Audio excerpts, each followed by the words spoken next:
ಸಿಹಿ ನೀರು ತುಂಬಿಕೊಂಡು ಸಮೃದ್ಧವಾಗಿರುವ ನೇತ್ರಾವತಿ ನದಿ ಪಕ್ಕದಲ್ಲೇ ಇದ್ದರೂ ಸಜಿಪಮುನ್ನೂರು ಗ್ರಾಮದ ಶಾಂತಿನಗರ ಮಿತ್ತಕಟ್ಟ ಪರಿಸರದಲ್ಲಿ ಜನರಿಗೆ ಕುಡಿಯಲು ನೀರಿಲ್ಲ. ನದಿಯಿಂದ ಕೊಣಾಜಿಯಲ್ಲಿರುವ ಮಂಗಳೂರು ವಿಶ್ವವಿದ್ಯಾನಿಲಯಕ್ಕೆ ಇನ್ಫೋಸಿಸ್ ಕಂಪನಿಗೆ ಸಜಿಪಮುಡ ಗ್ರಾಮದಲ್ಲಿರುವ ಏತ ನೀರಾವರಿ ಯೋಜನೆಗೆ ಯಥೇಚ್ಛವಾಗಿ ನೀರು ಸರಬರಾಜಾಗುತ್ತಿದ್ದರೂ ನದಿ ಒಡಲಲ್ಲಿರುವ ಈ ಗ್ರಾಮದ ಜನರಿಗೆ ಮಾತ್ರ ಪ್ರತಿ ವರ್ಷ ಬೇಸಿಗೆಯಲ್ಲಿ ನೀರಿಗೆ ಬರ.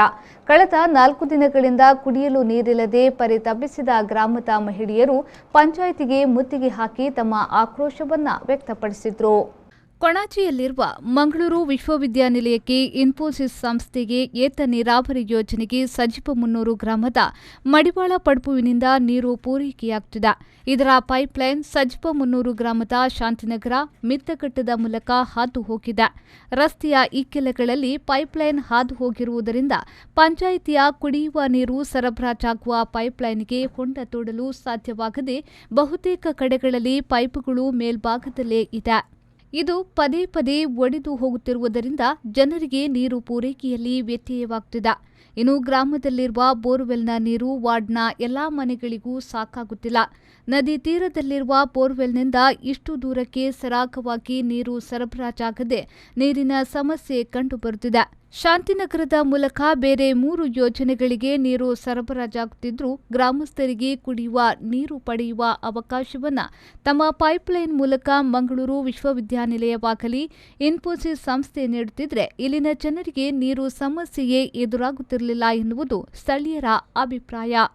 ಕಳೆದ 4 ದಿನಗಳಿಂದ ನೀರು ಸಮಸ್ಯೆ ಕಾಡಿದ್ದು, ಇದರಿಂದ ಆಕ್ರೋಶಗೊಂಡ ಸ್ಥಳೀಯ ಮಹಿಳೆಯರು ಸಜಿಪಮುನ್ನೂರು ಗ್ರಾಮ ಪಂಚಾಯತ್ ಕಚೇರಿಗೆ ಮುತ್ತಿಗೆಯನ್ನ ಹಾಕಿದ್ರು. ಕಳೆದ ಹಲವು ವರ್ಷಗಳಿಂದ ಇಲ್ಲಿ ಸಮಸ್ಯೆ ಪದೇ ಪದೇ ಮರುಕಳಿಸುತ್ತಿದ್ದು, ಸ್ಥಳೀಯ ಗ್ರಾಮ ಪಂಚಾಯತ್ ಸದಸ್ಯರು ಸ್ಪಂದನೆ ನೀಡುತ್ತಿಲ್ಲ ಎಂದು ಮಹಿಳೆಯರು ಆರೋಪಿಸಿದ್ದಾರೆ.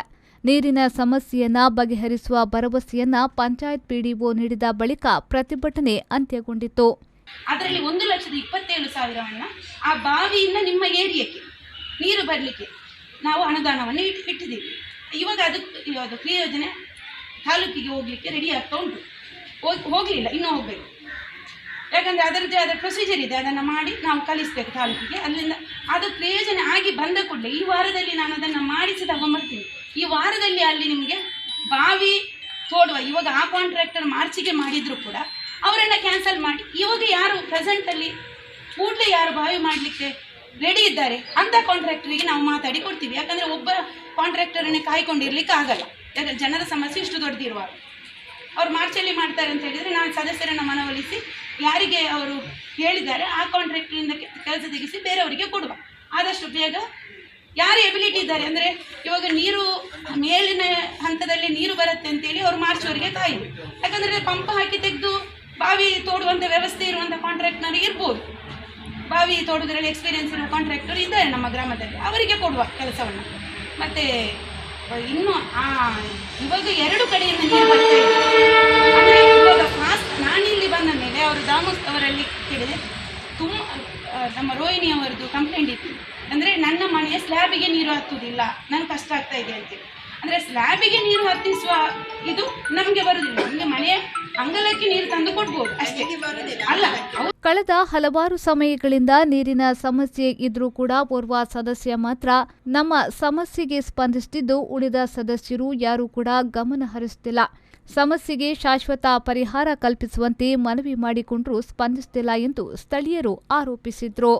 ಚುನಾವಣೆಯ ಸಂದರ್ಭ ಮತ ಕೇಳಲು ಬರುವ ಇವರಿಗೆ ಜನರ ಮೂಲಭೂತ ಸಮಸ್ಯೆಯನ್ನ ಪರಿಹರಿಸಲು ಸಾಧ್ಯವಿಲ್ಲವೇ ಎಂದು ಪ್ರತಿಭಟನೆಯ ವೇಳೆ ಮಹಿಳೆಯರು ಆಕ್ರೋಶವನ್ನ ವ್ಯಕ್ತಪಡಿಸಿದರು.